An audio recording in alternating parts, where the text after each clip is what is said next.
We have a new Star Wars Shatterpoint article, and this time it's talking about gameplay, and I have to say I actually like everything in this one. The one last week with the missions I found a little bit confusing, but this one I think is clear as day and I actually like most of it. So we can see it is called Star Wars Shatterpoint gameplay. Obviously, it's not a video of the whole game, that's not what we're getting, it's just an article talking about what we will be getting. So confirmation of what we thought pretty much. The game uses 5 range tools for measuring things like abilities and attacks, and 4 range tools numbered 2 to 5, and a shove tool. So basically, this one here at the bottom right, if you can see it, is the shove tool, I think. And range 1 ability is a little bit like Marvel Crisis Protocol, you just use the width of any of these tools. Probably not the shove tool because I don't know how that would work, although I'm guessing maybe the ends are actually the same size. Maybe they're smart like that and they've done it like that. The movement just uses 2. The long movement tool is used when a character makes an advance, while the short tool is used for a number of different movements like dashing, jumping and climbing. They say the use of these tools means that the measuring anything in the game is fast and easy. I mean, only if you can find the corresponding tool. A tape measure is sort of always at hand, right? Confirmation of the dice, which I'm pretty sure we already knew. There's 2 types of dice, the attack dice, which is 8-sided, and the defense dice, which is 6-sided. They're going to do another article talking about dice, which will be interesting. I'm guessing that's really all the like symbols on the dice. Now, we sort of got a hint of this in the last article, but it basically says here that Shatterpoint breaks from the mold of having standard rounds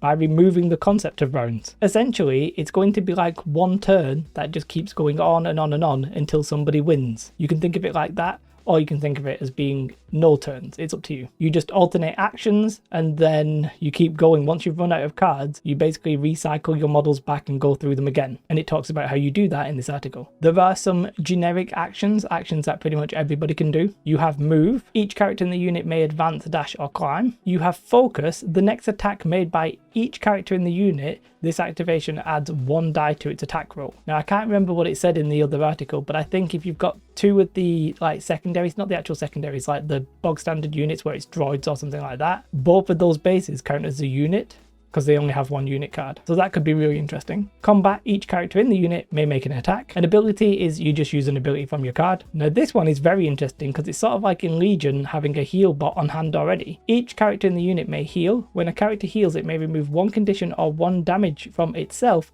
or another allied character within range 2 of itself. Take cover, each character in the unit is pushed and gains a hunter token, which improves its defense against ranged attacks. So you try no advance, but you know you're getting shot, you take cover, boom, you get shot slightly less. Now some of you might not like this, but I think this is okay. It says Shatterpoint's battles aren't the carefully planned out strategic affairs that you find in games with large armies. They're trying to keep it a little bit chaotic. To bring this feeling to the game, players have very little control over how and when each unit will activate. Basically, the way that it works is each unit is going to have a card. You shuffle them at the start of the game and then you're going to randomly select them. Once you get your card, you can do a couple of different things. Shatterpoint lets you basically pick another unit that's already activated, if it has already activated, just any of your units, and lets you activate that again, or for the first time. But once you get your unit, then you play that, then you pick the next one on your next turn, and the next one on your next turn, and so on and so forth, right? Once you've used them all, you shuffle them again and just keep going. Now, there's a couple of interesting things that you can do during this whole thing. So one thing that you can do is you can basically reserve a card for a cost, which I'm going to guess is 1 force power, right? Because of what it says later on in the article. But it works as you imagine, right? Let's say I pick the droids here and I don't want the droids. I can place them in reserve for maybe 1 force power. May not be 1, but just bear with me. And then I just pick another one. And then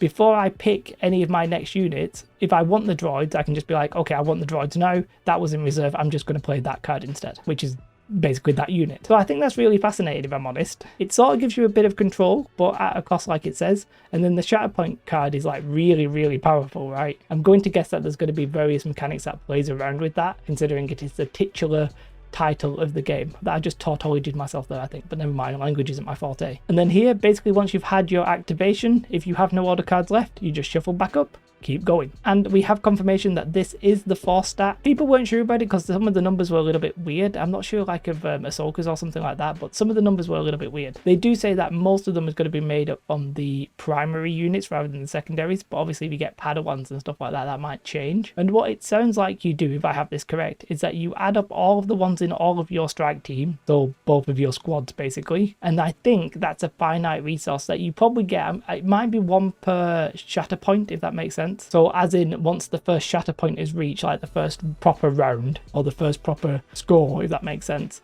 then maybe it gets reset. I actually don't know. It doesn't mention that here. That's speculation. It might just be for the entirety of the game. But it does say here that you can pretty much spend your force powers to place a card in reserve.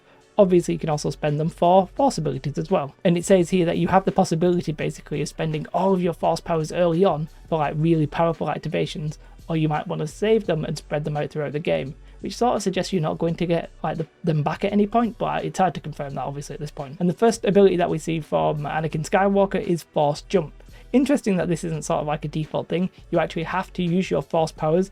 I'm guessing that this symbol here means it's going to be one force token. If there was two, then maybe it would be two force powers and stuff like that. Each character in this unit, considering he's going to be a unit of just himself, that basically just means himself, basically each character in this unit gets force jump. Let's presume that's actually just a proper jump using the jump rules, whatever that is, which I think is probably going to be the shorter movement template, but you can probably just go any height, right? Something like that. Interestingly, they blurred out his health and whatever that one is, which might be like courage or something, who knows. That may be confirmation that Anakin Skywalker is 7 spelled. Well, he's not actually 7. Basically, you get 7 to build the rest of your team around. I think, was Ahsoka 8? So basically, he's 1 more powerful than Ahsoka. I think you could look at it like that. Interesting though, nonetheless. Overall, I actually really like the sound of this. I like the fact that it's a little bit chaotic. Sort of sounds like, again, they're not going for a super competitive game, but the strategy of being able to like think on the spot, activate quickly like when you need to, that kind of thing, sounds really interesting.